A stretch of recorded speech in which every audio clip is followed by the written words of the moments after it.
Hi everybody, thought I'd do a weekend review for Wilson's Weekday Wines, highlight what we covered this week and point out my favorites.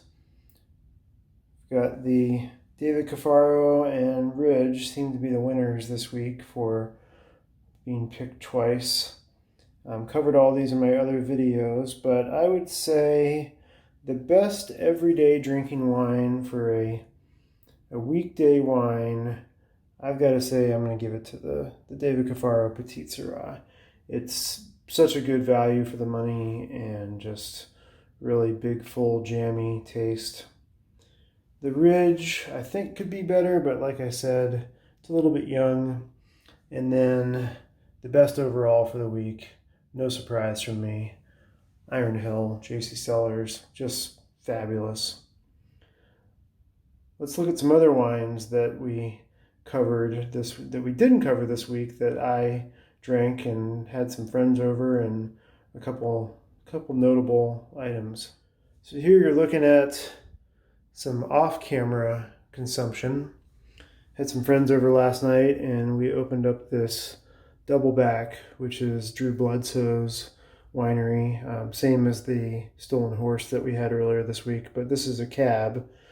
Opened that one, pretty good. I'll do a review of that one when I open one of my other bottles one day, even though this is more of a Rhone channel. Every once in a while we'll drink a cab.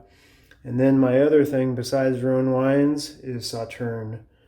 Dessert wines out of Bordeaux, where they make them primarily from the Semillon grape, and they are like little raisins that they pick off of the vines almost grape by grape and make wine out of it.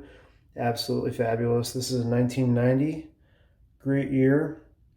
The wine was pretty good. It was a little bit light. I've had better from some other chateaus, but it was still enjoyed by all. This special wine here I actually opened on Thanksgiving as a special occasion. My wife and I had that. That is the very famous, if you've heard of it, Sin Qua Non. This is a Syrah. This one is the 11 Confessions, part of their set that they released in 2020. It took me it took me 10 years to get onto their wine club. I signed up in 2010 thinking that one day I'd get in, and I finally did this year. And then just a little bit of paraphernalia here to cover. This decanter I think is so cool. When you pour the wine in, it kind of races down it's like a slip and slide inside. The way they did the glass and slide inside is really, really cool. I'm not sure how they did that and created it, but I just like how it mixes the wine.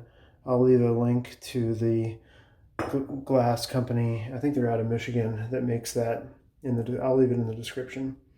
So these are some other wines. Just thought I'd highlight these, even though we didn't do videos on them. Thanks for watching.